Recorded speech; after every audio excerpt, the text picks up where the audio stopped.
Ask मुफ्ती तारिक मसूद।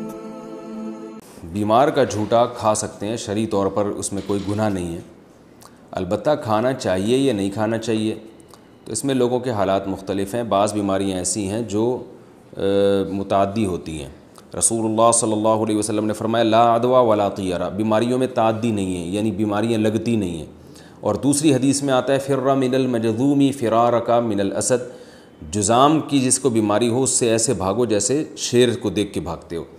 तो एक हदीस से हमें पता चलता है कि बीमारी नहीं लगती, दूसरी हदीस से आपने बीमार से एहतियात का हुक्म दिया। तो उलमा ने दोनों हदीसों को बयान किया, जमा किया कि बीमारी नहीं लगती का मतलब ये नहीं कि नहीं लगती, बल्कि ये कि जो अरब ये समझा करते थे या जाहिलों में ये मशहूर है कि बीमार के साथ जब भी बैठेंगे तो लाजमी लगेगी, ऐसा नहीं है, बल्कि ये अल्लाह के इरादे और मशीयत पर है।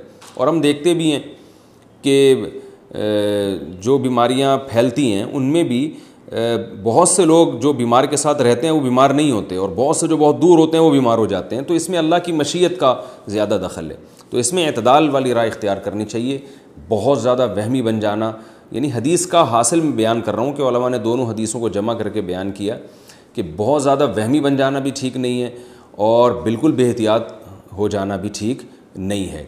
तो और बीमार को भी थोड़ा सा इसमें एहतियात करनी चाहिए। जैसे कि रसूलुल्लाह सल्लल्लाहु अलैहि वसल्लम ने इरशाद फरमाया कि जिस इलाके में ताउन फैल जाए वहाँ मत जाओ, तो आपने एहतियात का हुक्म दिया, लेकिन वहाँ से भागने की भी इजाज़त नहीं दी आपने। जो पहले से वहाँ मौजूद है वो भागे नहीं वहाँ से।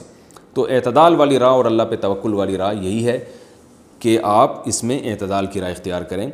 और बीमार के झूठे से अगर बीमारी लगने का अंदेशा है तो झूठा पीने की ज़रूरत क्या है। तो यानी बीमार के साथ हमें ये जो ताउन वाली हदीस है ना, जिसमें आता है कि उस इलाके में भी ना जाओ, तो लेकिन वहाँ हो तो भागो भी नहीं।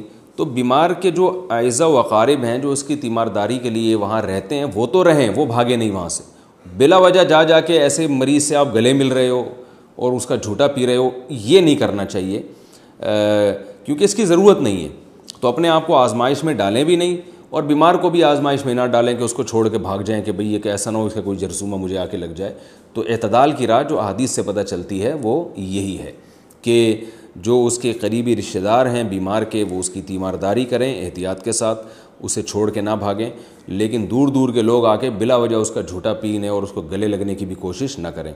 और ये भी खूब अच्छी तरह समझ लें, जो लगने वाली बीमारियां हैं, तो चूँकि थोड़ा बहुत हमारा भी डॉक्टरों के साथ उठना बैठना है, तो जो लगने वाली बीमारियां हैं ना, उनमें हर बीमारी के लगने का अलग ही अंदाज़ होता है। बाज़ बीमारियां ब्लड के ज़रिए लगती हैं, उसमें आप मरीज़ का जितना मर्जी झूठा पिएँ आपको कोई नुकसान नहीं होगा।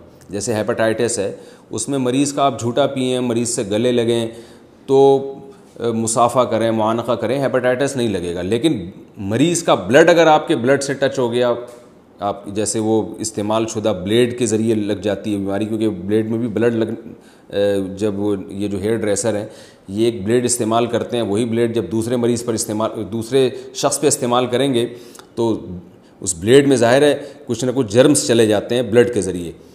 तो बाज़ बीमारियां ब्लड के ज़रिए लगती हैं, वो थूक के ज़रिए नहीं लगती। बाज़ बीमारियां थूक के ज़रिए लगती हैं।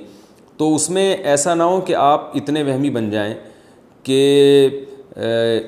कोई भी मरीज़ है, अच्छा हर बीमारी लगती भी नहीं है, तो कोई भी मरीज़ है आपने उससे एहतियात करना शुरू कर दी, तो ऐसा नहीं है। ये तहकीक कर लेनी चाहिए डॉक्टर से कि भाई हमारे पेशेंट को ये बीमारी है, तो डॉक्टर साहब आप ये बता दें इस बीमारी के लगने का स्टाइल क्या है, किस तरह से लगती है ये। तो डॉक्टर आपको बता देंगे भाई ये ब्लड के ज़रिए लगती है, तो फिर खाम में आप घर छोड़ के भाग रहे हैं उसको देख के, तो ये गलत है।